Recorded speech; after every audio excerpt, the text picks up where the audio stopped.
It's really nice to see you all today. My name is Jay Fialkov, and I'm here really speaking on behalf of the Friends of the Needham Public Library. This is part of a program of events under the supervision of our fearless leader, Margaret Pantridge, who's out here someplace, and other people who work on these events.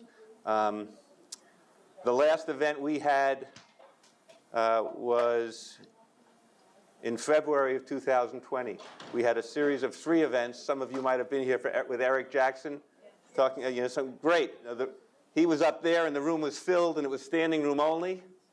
And then the next month the world changed, and we're back. And that's a good thing.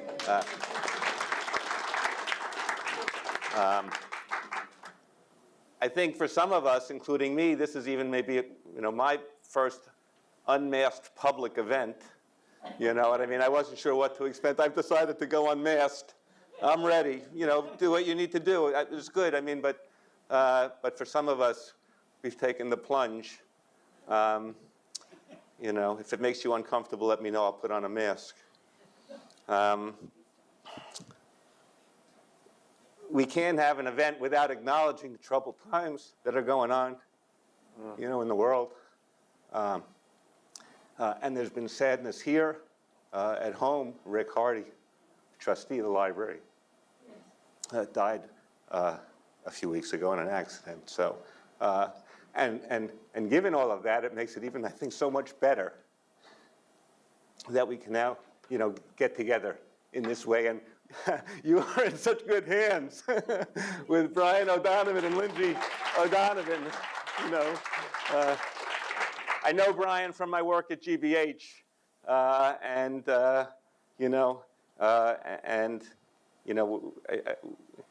you may be familiar if you're here with his Celtic Sojourn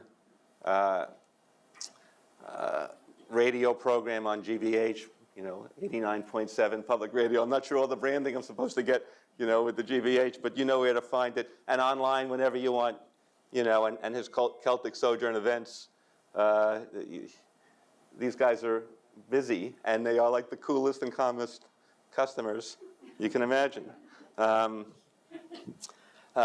the Friends, I should also call attention to Jan Bowen.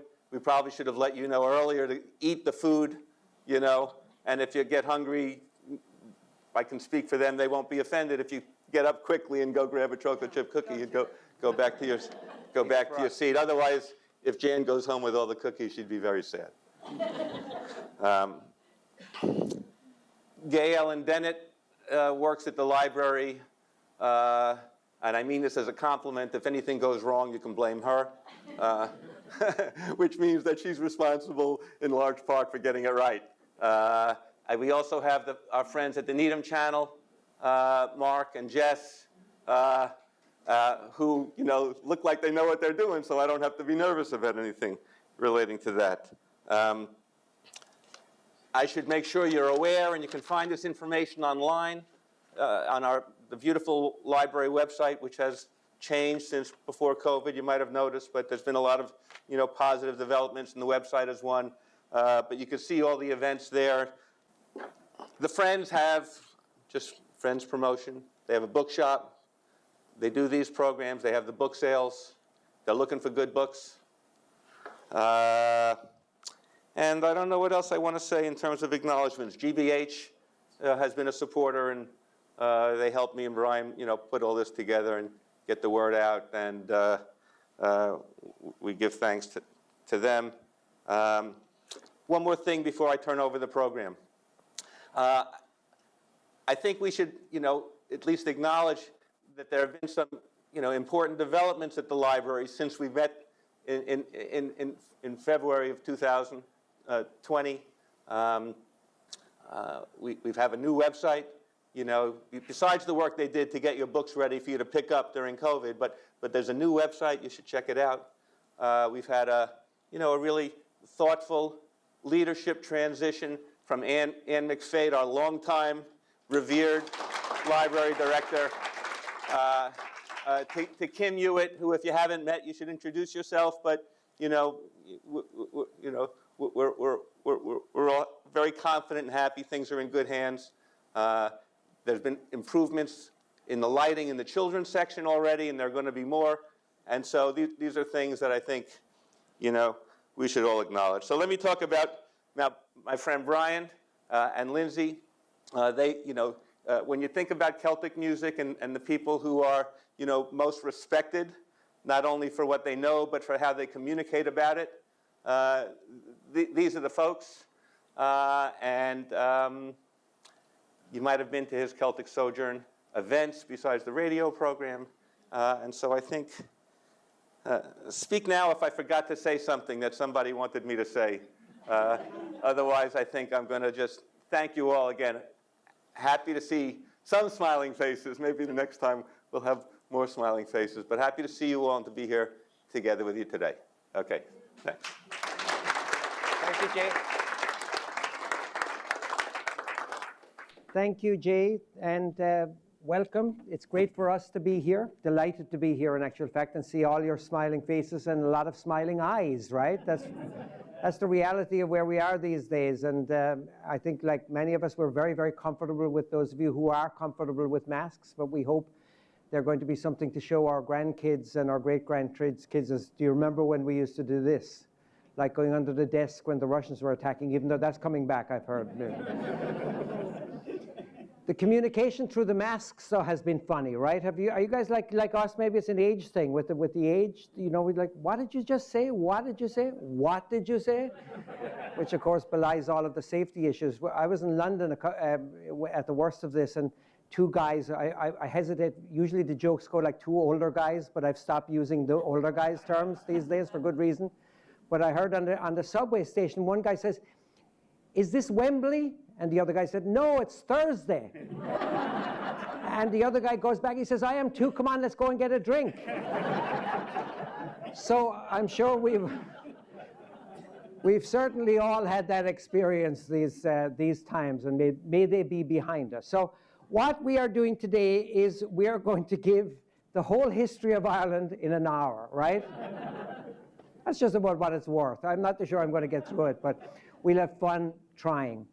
G.K. Chesterton, the great writer, said once that for the great Gaels of Ireland, he said, and the men that God made mad, for all our wars were merry and all of our songs were sad. And really that kind of sums up the Irish and their approach to life generally and the history that they were subjected to. There's also a beautiful poem that was written by a friend of mine, Michael Cody, just a few years ago, that really captures the importance of music and art in our lives. Somebody sent me a beautiful quote recently when I did a segment on empathy for the people of Ukraine and Russia who are engaged in being pushed into this terrible conflagration in Eastern Europe. And I did a piece on air which featured poems and music that basically simply were a meditation, because what more can you do?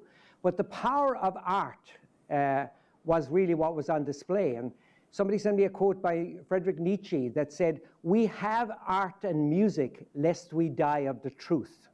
And that really has been a backdrop to Irish history as it's unfolded over the years. Not a happy history, in fact, quite a tragic history, quite a violent history, as some of you know. And as I said, Michael Cody is a wonderful school teacher, writer, and a poem called "There Are Also Musicians." Though there are torturers in the world, there are also musicians, Cody writes. Though at this moment men are screaming in prisons, there are jazzmen raising storms of sensuous celebration and orchestras releasing glories of the spirit. Though the image of God is everywhere defiled, a man in West Clare is playing the concertina. The Sistine Choir is levitating under the dome of St. Peter's, and a drunk man on the road is singing for no reason. And that really is Michael Cody's powerful words and powerful homage to the power of art in our broken world, and it certainly is the case. Way back in the 14th century, a visiting poet in Ireland, writing in Old English, wrote a poem that said, and I will try to imitate what the language may have sounded like back then. He said, "Ich am of Ireland, I am of Ireland. Ant of the Holy Land of Ireland, good sir, pray ich ye for Saint Charity, come and dance with me in Ireland. And it really is the sentiments of that poet, again, that talks about how important Irish music was, and the arts were, and beauty was, to even the early Gaels. The harp, for example, was very much used in early music in Ireland, all the way through the feudal systems and the court systems. And so important was it to the Irish themselves that it was outlawed by the occupying English. They actually made it on pain of death to actually play the harp, because the Irish worshipped their bards that would travel around from place to place, from tribe to tribe, from castle to castle, playing. And the English regarded this as such a statement of Irishness, of nationality, that they actually outlawed it. So it's really just amazing. But Irish music since those days has become such an extraordinarily popular and, dare I say, commercialized thing, especially in March, the high holidays just gone by of Irish music. And we've got the great entities like Celtic Woman and Celtic Thunder and Lightning and the High Kings and the Low Kings and the 25 Irish tenors and River Dance, which I think is sponsored by L'Oreal these days. But all of that really, really is the commercialization of Irish music. But we really need to remember and should remember where these songs came from. So just again, knowing that my time is short to go over millennia of history, the Celts, what we call the Celts, a kind of a vague group, in actual fact started, if you trace it back, to where we are talking about the conflagration of the world is happening today, to Ukraine, around the Black Sea. A lot of folks don't recognize that the Celtic countries are actually populated, the provenance of them are in that region of the world. And how you can tell easily is looking at what were called passage graves. Have any of you been to Ireland? Some folks have been to Ireland. If you've been to Ireland, you've heard of some of the great monuments like Newgrange, which is a passage grave. Very elaborate. Newgrange was 3,000 years old. Newgrange, which is a passage tomb that they discovered about 100 years ago and reclaimed it. Now it's a place that you can visit. It was 3,000 years old when the pyramids were being built. So you can, its antiquity is just remarkable. But you look at these passage graves and they start over by the Black Sea. If you look at a map of Europe, you can see there are a few of them. And then as it goes across Europe over the millennia, over the centuries, these passage graves increase all the ways up to the northwest corner. So you can see there's a movement of tribes all the ways across Europe up into the northwest corner. So the Celtic countries today we know of as Ireland and Scotland and Wales, of course, primarily. Then you've got the subgroup of Celtic countries, the Isle of Man, which had its own form of Gaelic, Brittany in the northwest of France, which has its own language, Breton, which is a Celtic language. You have Cornwall, which had its own language called Cornish, which is being revived. That is a distinct Celtic country. And increasingly Galicia, where there are many of these passage tombs in northern Spain, and Asturias next to them, are also being regarded as Celtic countries. And I've heard that Somerville, Massachusetts has filled in the paperwork, in actual fact. But it's yet to be decided whether they're going to be allowed in or not. But it's likely that they will be, given the great institutions that are there. So that is really where the Celts came from. And what we call Celtic music today is kind of a broadly defined, we know it when we hear it, but it isn't scientifically, even historically defined, except being related to those countries, and is a kind of an approach. The old Irish were pagan long before St. Patrick came in the middle of the 5th century. So they had a lot of pagan beliefs and rituals that were related largely to nature. So holidays like the solstice, for example, the longest day, the shortest day, the fertility holidays of spring, the holidays of the fall, the darkest times of the year when they believed that the dead could be visited. The shade between the living and the dead was at its thinnest. That wall was at its thinnest. And if you think when St. Patrick came and the early Christians, they were extraordinarily clever. because what they basically said is that there is this amazing religion that's here. All we are telling you is that there's another guy. He was born in Bethlehem, and he's a God of goodness, and let's incorporate him into your beliefs. They didn't try to subvert one into the other. So in that regard, the solstice, which was the darkest time of the year and a very important time for the ancient Celts to celebrate the fact that they were still alive, even though the days were at their shortest. But again, there was hope in that, because they were going to get longer right after that. So if they survived to the shortest day, there was hope in the future. They filled their houses with evergreens. They filled their houses with fires. They gathered and feasted and gave thanks that they were alive. That conveniently became the holiday of Christmas. The fertility holidays of Easter, of birth and renewal, were always there in these fire festivals, as they were called in Ireland. And there it was. It was a beautiful thing. There was Easter. And all of those images of Easter, rabbits and daffodils and flowers and many of the other accoutrements of it. You looked at the darkest time of the year, moving into October.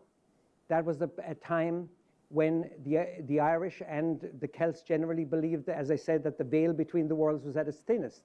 That became All Souls, it became All Saints, it became All Hallows Eve, which became our holiday of Halloween, and so on and so forth. So it was a convenient marriage of ritual belief and Christian belief, which has dominated Ireland since.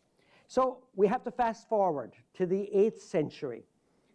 You had Ireland right there, operating kind of on its own with the Celts kind of developing their own rituals, their own culture. You had England, which had been invaded by Anglo-Saxons earlier from the continent, and also had devout aspects of Christianity in it, especially in some of the remoter parts of it, and especially in a little island called Lindisfarne.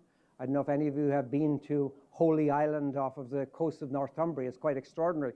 One day the monks got up there in Lindisfarne and looked out, and they saw a whole group of boats coming in. And they were fierce-looking people. They were Northmen. They were Vikings. And about in the late 8th century, the Vikings, running out of land in their own parts of Sweden and Denmark, decided to head out and start raiding to the west. They had previously raided to the east and the south. They were raiders for many centuries. But when they discovered Lindisfarne, they realized there was gold in them there hills, and nothing would ever be the same again. So the Vikings came across to Lindisfarne, raiding up here in this area of England, as you can imagine, with Scandinavia over here. This was a convenient area to hit. When they found all of the gold and chalices and the wealth of the church and these monasteries, they said, we're coming back. And they kept coming back and kept coming back, and they raided up and down here over the centuries, eventually rounding here and here, in actual fact, which is extraordinary if you think they did it, because the roughness of these seas is legendary. This is the North Sea, and it's like wicked up there. And then eventually came to Ireland and started raiding in Ireland. And the Vikings came and dominated Ireland, even though it was surrounded by water. And there's a song about that, Lindsay, a song that Brendan Behan reminds me of a song. This is my wife, Lindsay O'Donovan, ladies and gentlemen. Volume. And this is a song that was written by the wonderful Dominic Behan, and it's called The Sea, Oh the Sea. It's a funny take on the fact that they were surrounded by water. Oh, they say that the lakes of Killarney are fair. No stream like the Liffey can ever compare.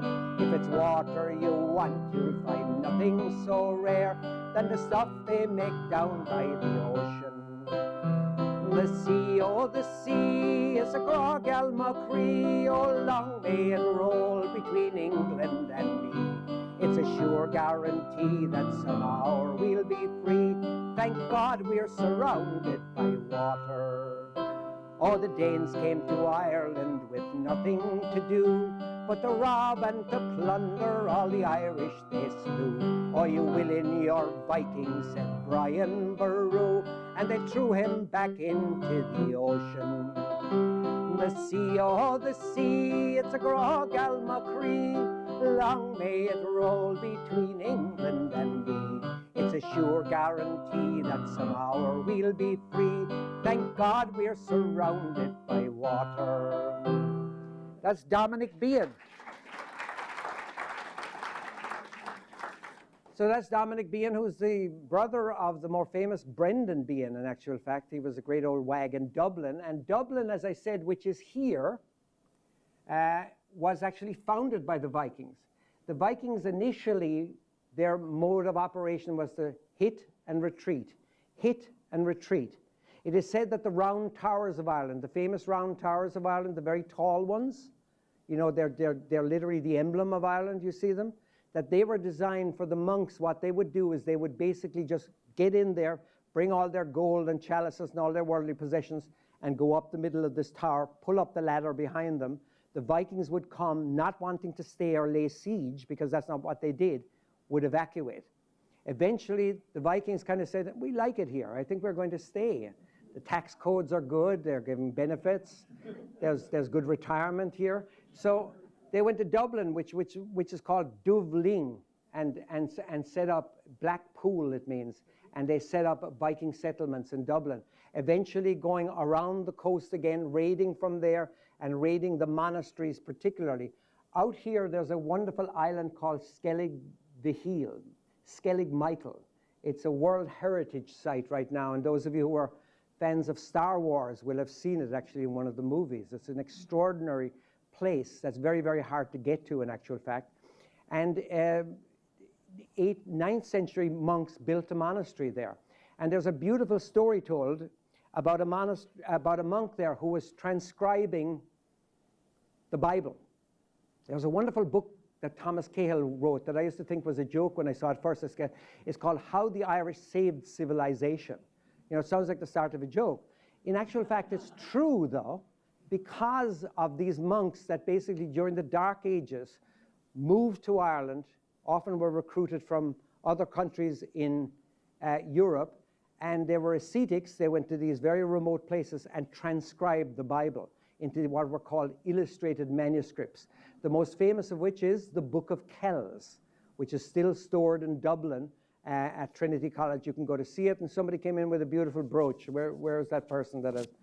Right over there. Yeah, the beautiful brooch. That's a famous dog from the Book of Kells, and it's absolutely gorgeous. But there's a wonderful, wonderful story told about a monk that was transcribing this book on this island of Skellig Michael, which is right here, and they were scared of their lives, of the Vikings. This was a reality. In fact, it knocked down the monastery eventually. But the Vikings could come at any time. And this monk writes in the Irish language on the margins of the book. There's a lot of information that came from the margins of these books because they could write, and there was a bigger manuscript. Then the page itself of the manuscript would be cut out, and that would become part of the illustrated manuscript like the Book of Kells. But the actual parchment they were writing on was much bigger than that, so they would often write their own poems and thoughts on the manuscripts, which became a great source of information. They were often about, you know, how the porridge was too cold, or they were getting a harassment from the abbot, or whatever it was. Things happening every day. There's a famous poem about a cat called Pangur Bawn that was written on the manuscript. But this one particularly always struck me because it gets into the head of the monk itself. He says, he basically talks about the storm that's raging around this island, and he welcomes it because he says, in translation, fierce and wild as the wind tonight, it tosses the tresses of the sea to white. On such a night, I take my ease, because fierce Norsemen only course the quiet seas. So he was happy that there was a big storm going on.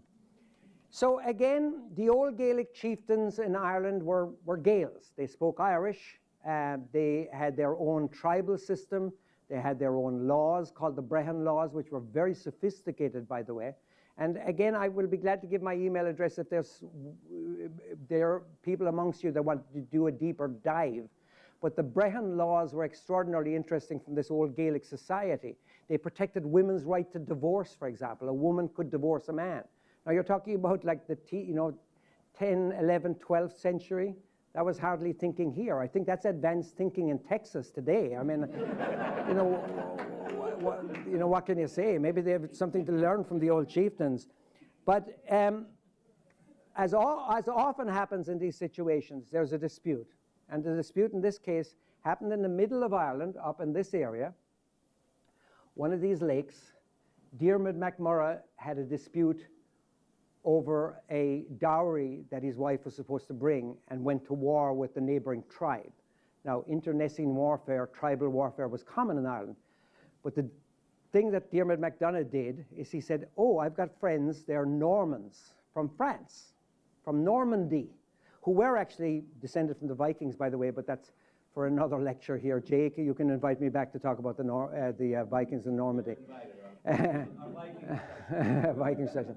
So the Normans came in, they were French-speaking, and they were invited in by Diarmuid MacMurrough, said, can you help us out in this dispute?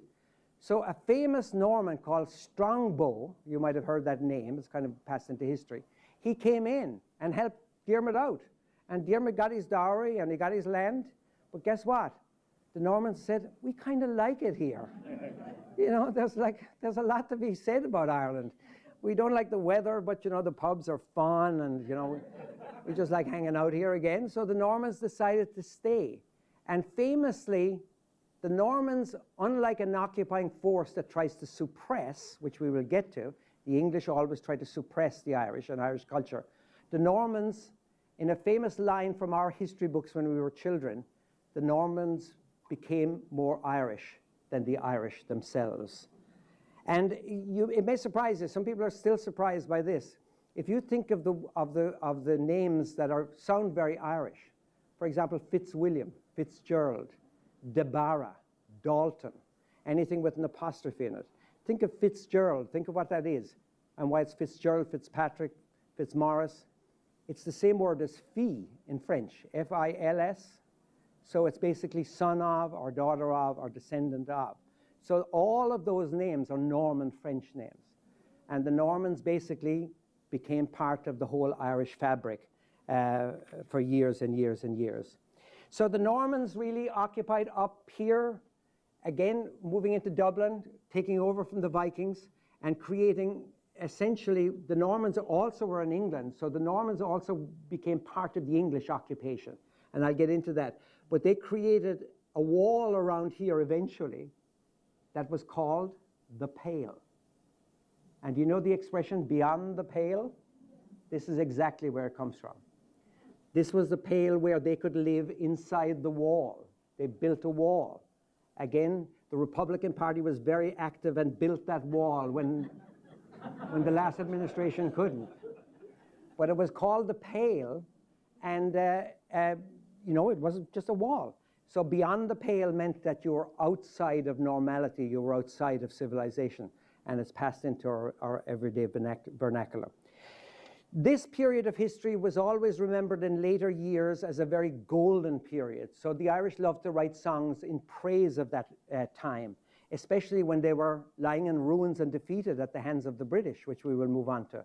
But this song, my dad used to sing it all the time, talks about those beautiful, beautiful times, almost imagined through rose-colored glasses, if you will, but that it was like, oh my God, this was a civilization like no other. It's a song called The West Awake.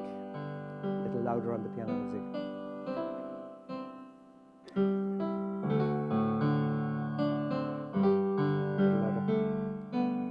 When all beside a vigil keep, the West's asleep, and the West's asleep. Alas and well, may and weep, when Connacht lies in slumber deep. Their lake and plain smile fair and free, mid rocks their guardian chivalry. Sing ho, let man learn liberty, from crashing winds and lashing sea. For oft times in O'Connor's van, to triumph dashed each Connacht clan, and fleet as deer the Normans ran, through Curlew's pass and Ardran, and later times saw deeds as brave, and glory guards Clanrickard's grave. Sing ho, they died their land to save, at Aughrim slopes and Shannon's waves. That's the West Awake. So if we advance from that period of time up to the time of the English kings, the Tudors. Who's watched the Tudors on television? Those very, very nice people that love each other. You know, and the Tower of London is like a kind of a YMCA, I think, of the era. Well, the Tudors got involved, and Henry VIII got involved. And particularly, the way Henry VIII got involved is when he created essentially the English Reformation, which is very important to distinguish from the Martin Luther Reformation, which was really a cry out against the corruption of Rome. Henry VIII, basically, on the other hand, said to the Pope, you're not allowing me to divorce, and I want to divorce until I get an heir. And also Henry VIII, though, most importantly, saw it as an opportunity to smash and grab. And he created the English Reformation, basically, to said, the Pope is no longer the head of the church, I'm the head of the church. And all of the monastery's wealth, instead of sailing around like the Vikings did, he just basically sent Thomas Cromwell in and said, give it to me, and repossessed all of the power of the monasteries. True in Ireland. In Ireland, it was quite difficult, quite different than it was in England, even though he grabbed all the money, he left the monasteries intact. In Ireland, Oliver Cromwell came in. Oliver Cromwell, different than Thomas Cromwell, even though they were related through marriage, and basically went on a slash and burn, a blitzkrieg through Ireland, destroying everything in his path, burning everything that he could find, all of the monasteries. People often ask me, sometimes they say like, oh, we went to Ireland, but we prefer, you know, Normandy or southern Italy because we visited all these monasteries. Why are all the monasteries in Ireland ruins? Oliver Cromwell. It's as simple as that. And if you say the word Oliver Cromwell today to anybody in Ireland, they'll flinch.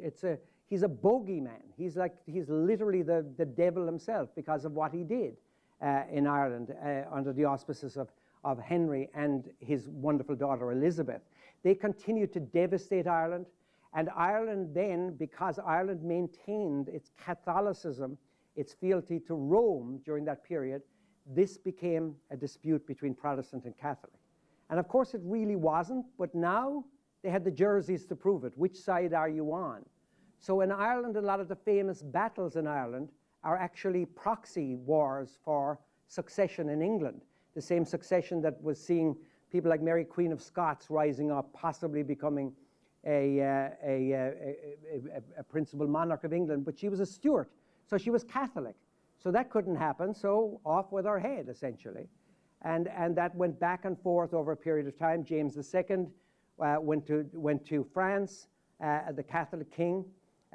Bonnie Prince Charlie in Scotland was also a Catholic remnant. I'm really glossing over the details of this, but the last battle for Scottish ascendancy to the throne with a Stuart was Bonnie Prince Charlie, and that was put an end to at the famous Battle of Culloden in the late 1700s. So these battles went back and forth, but mostly all the ways to essentially what we see today as the history of Ireland, which was English dominated.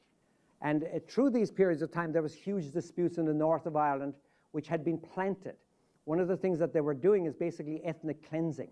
They would clear out the local population who were maybe loyal Catholics to the old chieftains, and they would say to those chieftains, either you turn Protestant or you're going to forfeit your lands.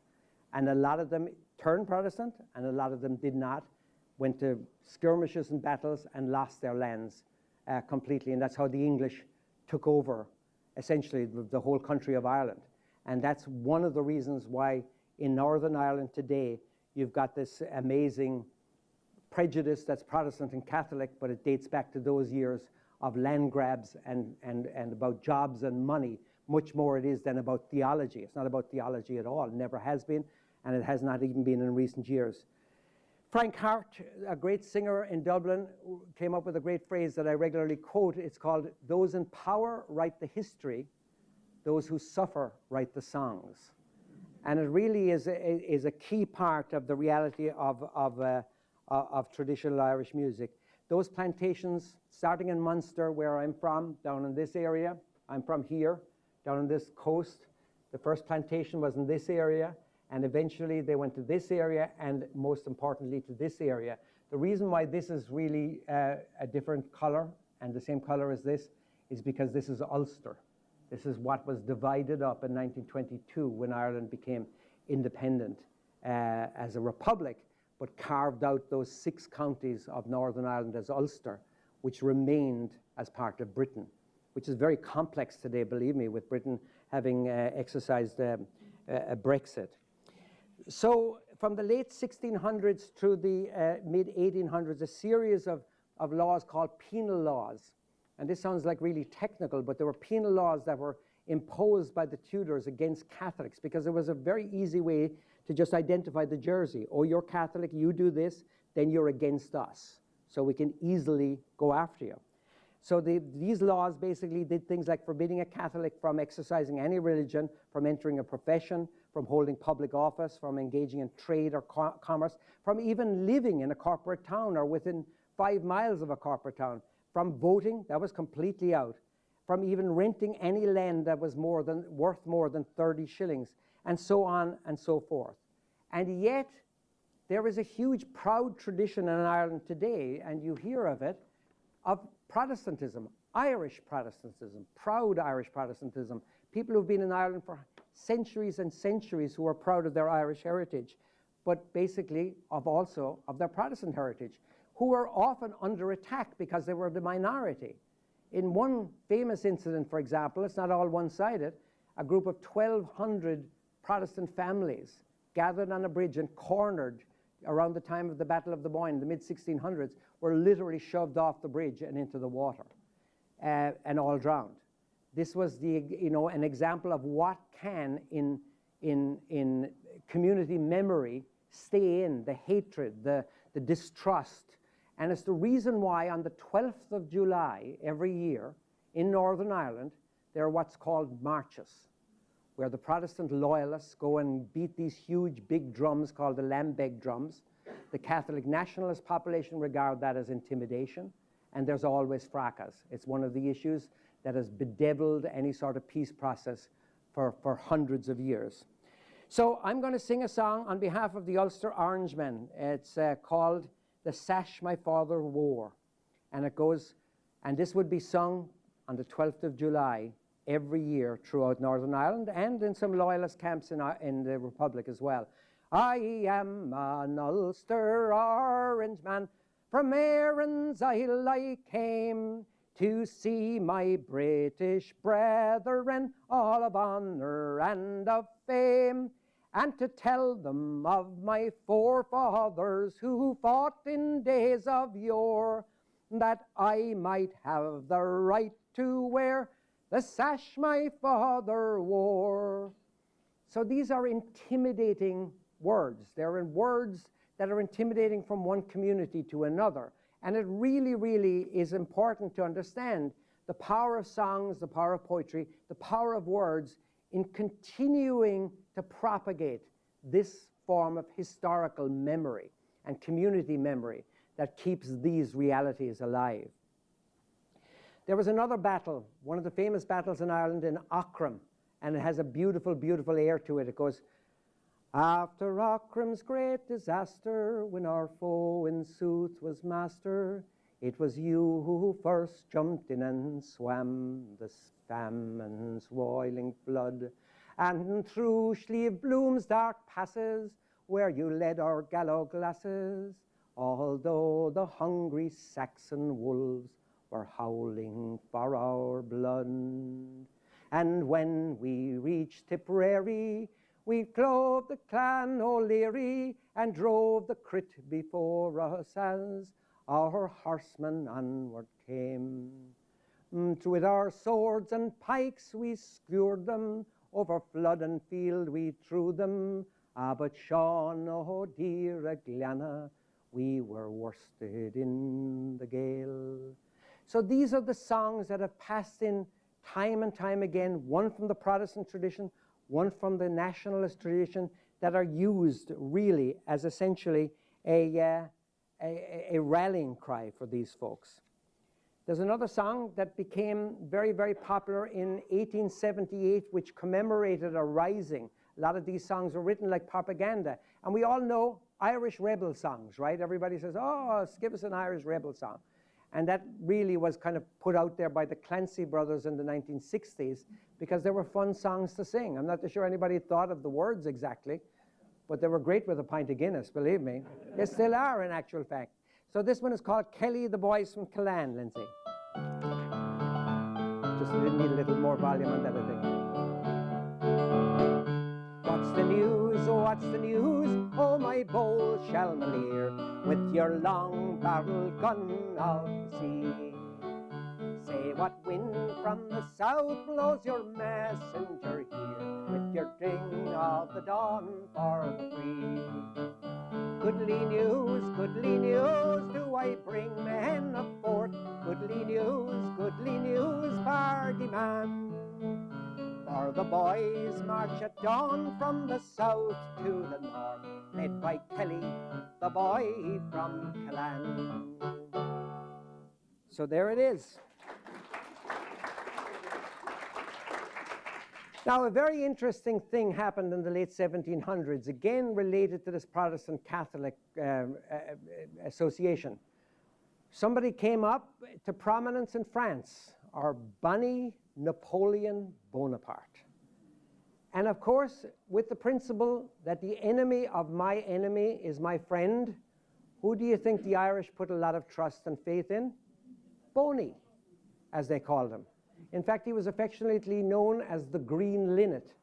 And several times, Irish Catholics and Presbyterians, actually, who had joined up with the Irish for a famous rebellion in 1798, were counted in what I just talked about. They went and recruited the French to come across and land in Ireland. And basically, the idea was that they would drive the English out, reestablish a Catholic monarchy, and all would be fine and dandy.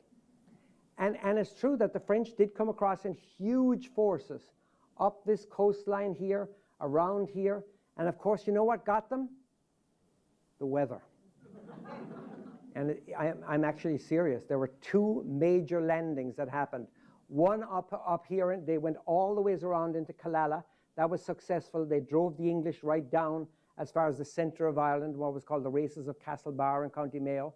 And there was a huge amount of, oh my God, here it is. This is what's going to, finally, we're going to get rid of the British, but we're going to be assisted by the French.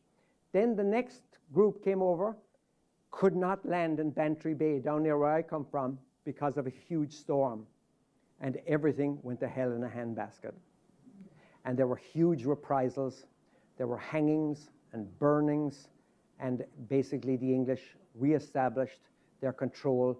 The French went back home and said they didn't like the food anyway, and never came back again. But again, in the pain of these things in terms of music, there is still a lot of what you will hear in this next song, which was written about Napoleon Bonaparte, so unaccompanied, about the green linnet.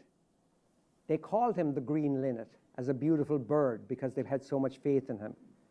Curiosity lend a young native of Erin to view the gay banks of the Rhine, where an empress he saw, and the clothes that she was wearing all over when diamonds didn't shine. No goddess in splendor was ever yet seen to equal this fair maiden, so mild and serene. In soft accents she cried, "Oh, my linnet so green, Sweet Boney, will I e'er see you more? And listen to this ending verse here and all of the references that are being made.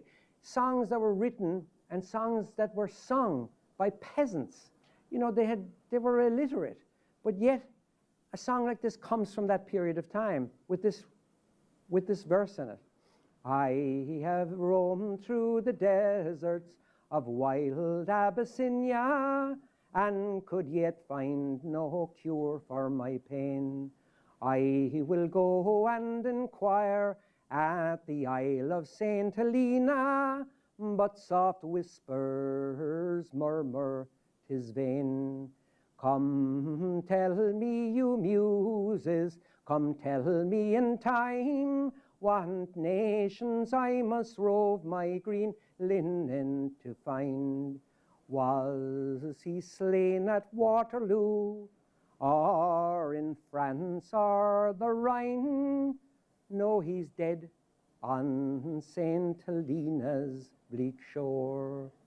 So that's a beautiful kind of an example of the folk tradition coming in. Now what I'm singing there is what's called sean nós in Ireland. It's a style of singing that's in old style. Literally means sean nós, the old way. And it's sung almost like kind of like a recitation, almost like something that you would sing to no accompaniment, and it's in free time. It doesn't go rhythmically. So it was literally designed like the old bardic poetry to reflect exactly what you wanted to convey. Fast forward to Queen Victoria. You all look very excited. Well, you all saw the Queen. We did Victoria, didn't we, on GBH? I don't think the Irish liked the series as much as some others, actually, to be honest with you, because of how she was represented.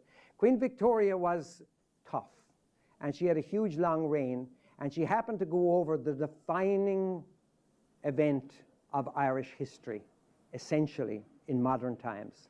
And that was the Great Famine of 1847, 48, and 49. Worse than 47. It actually started earlier than that, in 45, when the potato crop failed. Now, just a quick history of this. Potatoes, it may have surprised you to find, are not at all native to Ireland. They're actually an alien species. They were brought over from South America. They're South American. They were brought over from South America by Sir Walter Scott. Not Sir Walter Scott. Sir Walter Raleigh, I'm saying exactly. Sir Walter Scott wrote about spuds later, but Walter Raleigh, thank you for that. I better be careful what I say here. We've got an erudite audience here. I can get away with much. Sir Walter Raleigh, who lived in Youghal for a while in East Cork, but he brought over many things. I think tobacco was another thing that he brought to the New World, and potatoes. And the potatoes were found to really, really suit the Irish soil. So they allowed the population to grow dramatically for a whole variety of reasons, and it did. They were very healthy. Potatoes are actually kind of a whole food, so they were able to sustain large families. Poor, but at least they had a source of nutrition. And so the population of Ireland swelled to around 9 million at that particular time, island-wide. And when I was growing up, the population of Ireland was always listed at about 4 million. So you can see why so many people around the world claim Irish heritage. It didn't all happen at once. There were 1 million people died and 1 million people forced into emigration, but it set in motion a whole culture of emigration from the 1840s on, peaking in actual fact in the late 1800s with emigration here to the US. Even before, if you go to a place like the Ellis Island, for example, even though the statue is there of a first immigrant through Ellis Island as an Irish girl, in actual fact, that emigration from Ireland had started to fall dramatically at that particular point. So the huge emigrations from Ireland were from the 1840s through the end of the century, and continued, of course, in a trickling form, along with other immigrant communities coming in here in dramatic fashion in the 20s and 30s, making America what it is today, a nation of immigrants, proud immigrants. But it's a really interesting thing of what Queen Victoria did in those days. There's a famous incident that tells, and there is still a very deep relationship between the Irish and the Choctaw Indians. The Choctaw Indians raised money for the Irish famine and raised something like $190, which was phenomenal given what they had been through. So there's a real relationship. Queen Victoria, it is said, gave $50 at exactly the same time for relief of the Irish famine. It was regarded really by many, many British policymakers as a Malthusian reality, that it was just basically designed to clear out the excess population, which of course the English were very good at rationalizing that over the years. My area of West Cork and in this area was particularly impacted. And where I'm from is a place called Clonakilty. And when I say it to older people, again, when I was young and there were really older people, I would say I'm from Clonakilty, and they would say, Clonakilty, God help us. They literally would say that, and even if they weren't from the town, they were from further west, because there was a workhouse in Clonakilty that was established by the British government, and it was worse than being on the outside. It was really, really awful, where they got people to work so that they could give them money. It was a relief scheme, but basically these people were skeletal examples of their former selves. But the old Victorian principle was that you couldn't give any aid out because it would morally corrupt them, so they had to work for the aid. And they would go into these workhouses. And there's one, the remnants of which is still in Clonakilty today, and that's where the words Clonakilty, God help us, came from. There is a famous song from that area called Skibbereen that talks about the famine, one of the few songs of the famine. Oh, Father dear, I oft times hear. It's sung as an immigrant back, just remembering that previous generation's stories arriving in the US, and this is a son singing to his father. Her lofty scenes, her valleys green, her mountains rude and wild, they say it is a lovely land wherein a prince might dwell. Oh, why did you abandon it? The reason to me tell.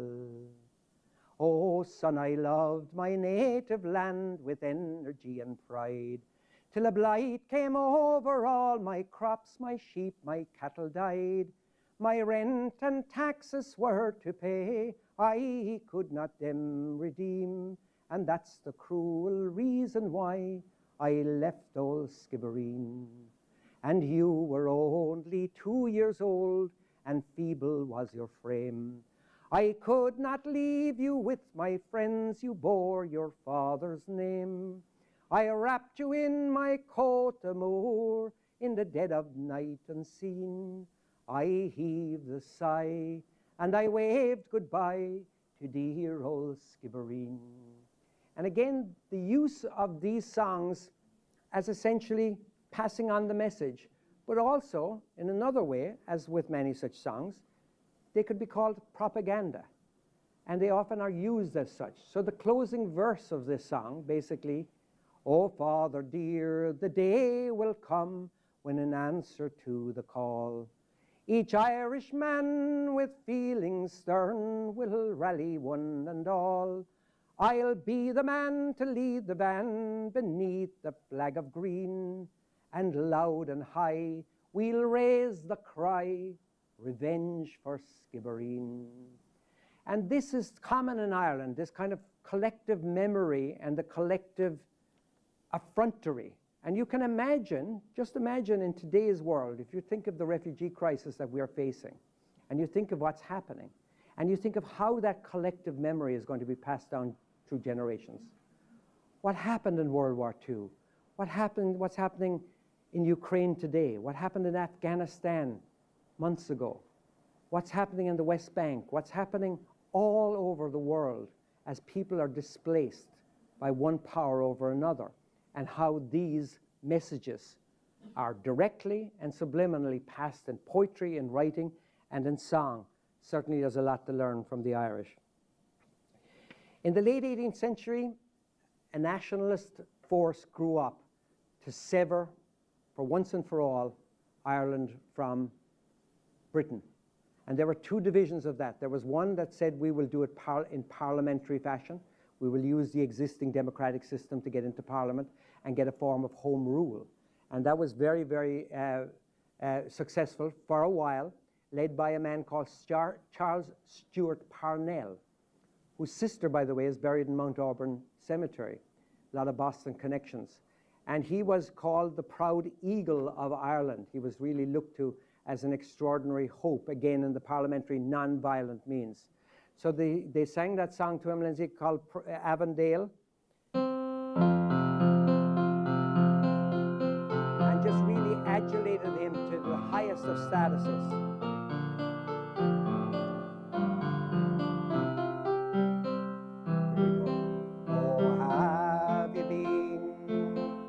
To Avondale and lingered in its lovely vale, where tall trees whisper and know the tale of Avondale's proud eagle. So they really put him up almost like a king, Charles Stewart Parnell, until it was discovered he was having an affair with somebody. What do you think happened? He hosted the Oscars. I'm kidding.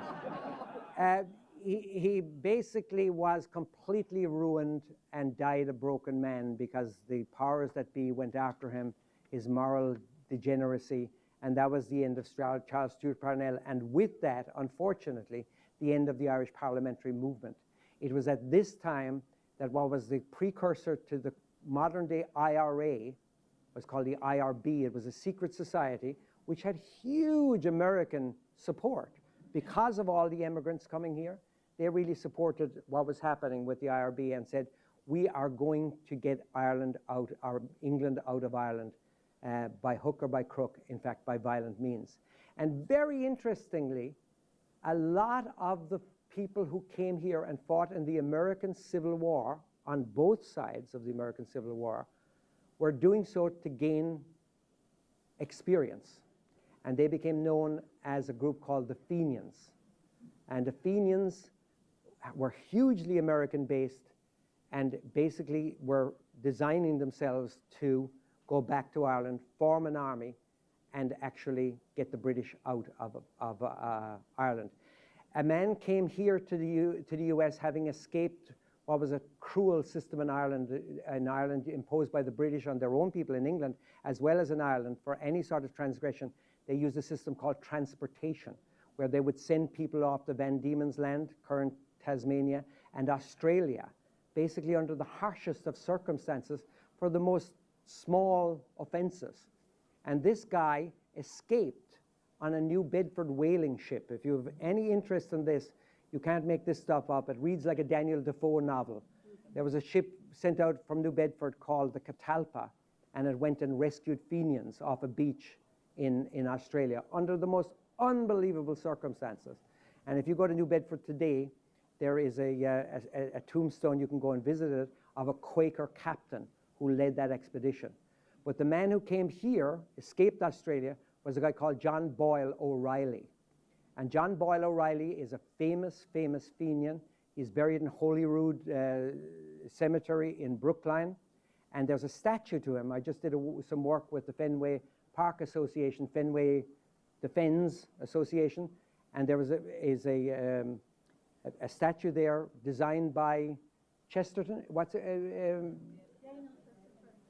Chester French, exactly. Thank you very much. I love erudite audiences who know much more than I do. But Daniel Chester French, who designed a lot of the great statues in Boston, designed this to John Boyle O'Reilly, because Boyle O'Reilly came here. He was an abolitionist. He was an extraordinary writer, and he acquired the Pilot newspaper, which became the Catholic outspoken newspaper of the Catholic Church. And it still is, I believe, right? His summer home is now the main library in Hull. In Hull, that's right, exactly. He died there. If you ever go to Hull, Massachusetts, there's a... Historical, it's a little trolley tour. And John Boyle O'Reilly's home is now the library, the equivalent of this library, in the town of Hull. But he's an absolutely fascinating character, and it breaks my heart that there's not enough there's not enough said about him. but it's just it's an extraordinary story that John Ball O'Reilly had about himself. And there was a beautiful song about the Fenians, Lindsay, that we're going to sing, called The Bold Fenian.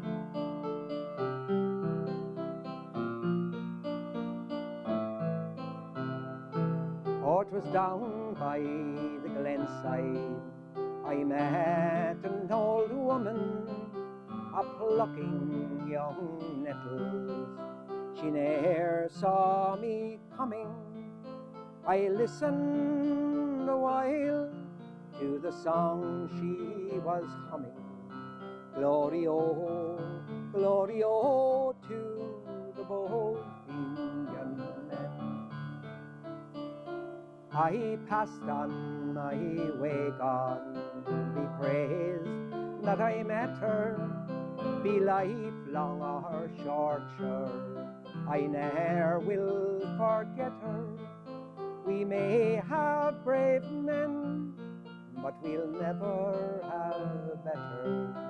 Glory-o, glory-o to the bold Fenian men. So that really takes us up through the Fenians into the Fenian Rebellion of 1867 was a terrible failure, but it set in motion a series of events that led to somebody being born in my area, down here in Clonakilty, and his name was Michael Collins. And he was born in my hometown, and he basically went to England for a while, as many young Irish people did at that time, worked there, and then came back as a leader of the movement that was to eventually get England out of Ireland. And to tell you the truth, it was a movement that was based on what would have been called back then terrorism. It was a movement that was based on having not uniforms like the Fenians did. We were all going to get uniforms. We were going to get experience in the American Civil War. We were going to come, put on the uniforms, and charge against the British. How did that work out for you? Didn't. Michael Collins had a different system. Basically, his fighting forces were dressed as civilians. They hit and retreat and went into safe houses.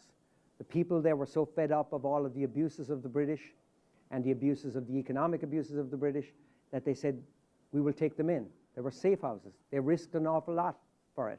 They were like the French resistance, 40 years later. Essentially, they brought them in, hid them in basements, hid them wherever they possibly could. And Michael Collins had very, very, very tough tactics. He himself had been burnt out of his house by a group of mercenaries who were sent to Ireland after the First World War. They were called the Black and Tans because they were mixed up uniforms from, they didn't have even enough connection to the military to have proper uniforms. So they had black coats apparently and tan trousers. That's why they were called the Black and Tans. And they were known as being absolutely vicious, engaging in street executions, burnings. Michael Collins' house, which Lindsay has seen, is right in my hometown, was actually burned out by the Black and Tans. And they were supplemented by another force called the Auxiliaries. We were just watching a movie last night, actually, because we went to New Orleans and went to the World War II Museum in New Orleans. If you've ever been, you'll know what I'm talking about. If you've not, make it a trip. It really is, New Orleans is known as being a kind of an alcohol theme park, but everybody walks in New Orleans kind of like this. But it has a World War II museum that's absolutely stunning. National World War II Museum is just absolutely stunning. But watching it, the reason why you say where is he going with this, is that the guy who gave up Singapore in 1942 was a guy called Percival. He was a leader, was the biggest surrender of forces in British history, a disaster. All of the 80,000 troops and 50,000 Australians were all put to work on the famous Burmese Railroad, and thousands of them died. Bridge on the River Kwai is a sanitized version of what happened. But Percival was the guy who burned out Michael Collins. And there's no love lost between anybody in my hometown and the great Lord Percival, whatever he did. We were kind of cheering his demise on.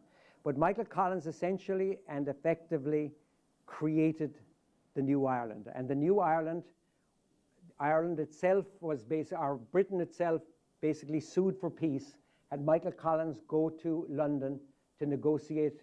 Churchill was part of this, by the way, and Churchill was part of sending the black and tans into Ireland as well. So Lindsay always says, why didn't you love the movie? And I go like, well, there's a kind of a little nuance involved in it. But he negotiated peace, and one of the things that he accepted was the partition of Northern Ireland. When Michael Collins came back with that deal, it was called the Treaty. Eamon de Valera, who was a famous president of ours with American origins, Eamon de Valera said, I am not accepting it. And there was the worst of all situations, a civil war. And there's nothing worse than a civil war which leaves blight on a country, brother against brother, father against son, community against community. It was a disaster. It lasted about a year and had unbelievable atrocities, battalions against battalions who previously would have been fighting together, fighting against each other, don't we know it? And that still is a legacy, and a cruel legacy. Suffice to say that at the very end of that, when the truce was signed of the Civil War, Michael Collins was coming back from my hometown. He had paid a visit to his hometown of Clonakilty, was traveling along here, and was shot by a renegade sniper and was killed. So he never got to see his legacy being fulfilled. Ireland at that stage, and I'm going to really sweep through it, just went into a very, very interesting phase after 1922 when its independence was established.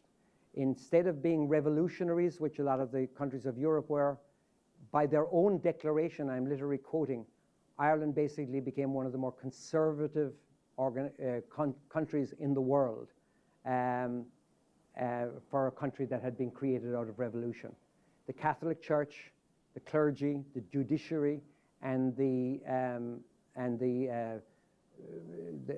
arms of the law, the police forces basically linked arms, linked forces, and basically followed the vision of saying that we were going to be a rural Catholic country that was basically going to keep out any sort of hope of change along the lines of what were happening in Europe. And that continued right up through my childhood. So much so that nowadays you look at Ireland as a new country and a very forward-looking country. It enacted gay marriage legislation. It enacted, repealed some of its constitutional proscriptions against contraception, against abortion. It's very, very forward-looking. One of the writers, John McGarn, once said that Ireland, and I think this is true because of what I grew up in a situation where in the 1960s even there were vestiges of the 18th century. Ireland essentially skipped the 20th century. You know, it went from the 18th century, the 19th century rather, into the 21st century, even sooner than the US did. Lindsay and I were always amazed that in the 1980s and 90s, kids were texting in Ireland. They had Nokia phones, and you know, everything was moving rapidly and much more rapidly than it did here. But that was coming out of a situation where at the end of World War II, 1945, you might be amazed to find out that 2 out of 3 Irish houses had no electricity. That's 1945. So you can imagine how long it took and the type of country it came out of. But it's now thriving in itself. It's taken its role in Europe and continues, of course, to have immigration as part of what it does and populating the world. When there's a problem in Ireland, young people get out of there. And that happened most recently in the crisis of 2007, 2008, when we lost the run of ourselves through what was called the Celtic Tiger and became overconfident and overindulgent and materialistic. That crashed. People basically went to Australia. The US is closed for immigration from Ireland, essentially, and any large scale. So they went to Australia and New Zealand. And that's who we are. We're the country that God made mad because all of our wars were merry and all of our songs were sad. And we want to finish with a piece that basically reflects the joys of Ireland and the we're running out of time, Lindsay, so we're going to just fast forward to this. I was going to go into something much sadder as well, you know. I don't think I can, looking around at your faces. We can't do any more sadness, right? Jeez. So when will he stop, you know? Where's my... I'm going to do this. Yeah. That's real special. No. Yeah, okay, I'll do it, Lindsay. Just for you. Yeah. Brought to you by Xanax. William Butler Yeats said that being Irish, he had an abiding sense of tragedy that sustained him through temporary periods of joy. This is like one of my very special. Well, I'm only going to do this very, very, very, very quickly, and then we're going to finish up. So it basically is a beautiful segment of a short story written by Liam O'Flaherty. And I want to talk about it because we've been talking about immigration so much. And really what hits me, Jay mentioned it earlier on, what hits me about this, and I think the reason why Lindsay wants me to emphasize it, is because this is an Irish short story about Irish immigration. But if you think of it, and we always do think of it, is that this reality reflects so much going on in the world today, and so much that will go on in the world. It reflects the reality of displacement. In Ireland, they had what was called the American Wake, where they would basically be sending young people off to America, knowing that they would never see them again. So the ritual and the celebration of their lives was very much like a wake. When they were gone, they were gone. And think of the time that, that was in it. Even the communication was very, very difficult. So this is about the pain of Ireland. It's written by Liam O'Flaherty, a great, great writer from the Aran Islands. And it talks about this is the end of the story. It talks about the mother sitting on a chair by her window, her face contorting on account of the flood of tears. Just turn it up a little bit. So the mother was looking at how well her daughter wore the cheap navy blue costume and the white frilled blouse. She was looking at them, her son and her daughter, who were about to leave for America. And she got suddenly enraged. But she didn't know what she got enraged with. For months, she had hated her daughter's beauty, and she remembered all the anguish of giving birth to her and nursing her and toiling for her, for no other purpose now than to lose her and let her go away. The mother stretched her hands in front of her unconsciously, and then, just as suddenly, her anger vanished like a puff of smoke, and she burst into wild tears, wailing, "My children, oh, my children, far over the sea you will be carried from me, your mother." Immediately, the cabin was full of the sound of bitter wailing. The father sprinkled them with holy water, and they crossed themselves, and then, without looking at their mother, who lay in the chair with her hands clasped in her lap, looking at the ground in a tearless stupor, they left the room. Each hurriedly kissed little Thomas, who was not going, and then hand in hand, they left the house. As Michael was going out the door, he picked a piece of loose whitewash from the wall and put it in his pocket.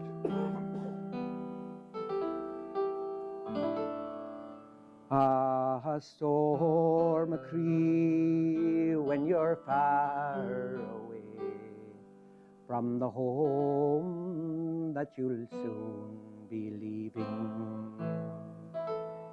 It's many the time by night and by day that your heart will be sorely grieving. For the stranger's land may be bright and fair, and rich in its treasures golden, but you'll pine, I know, for the long, long ago, and the one who will always love you. So, do you want to do, we'll do that, Willy Go, Lassie Go. So we're going to finish up with a song, and you can all sing it along with us. It's a song that basically started its life in Scotland, came across to Northern Ireland with those Northern Ireland Scots-Irish, came across here, became known as a great song to finish a gathering like this when we're all seated in the comfort of each other. And how wonderful is that? How wonderful is that after all of our isolation? So this is a song that you can sing with us. It's called The Wild Mountain Time, or Will You Go, Lassie Go. Are you ready to sing this? Turn it up the piano a little bit, Lindsay.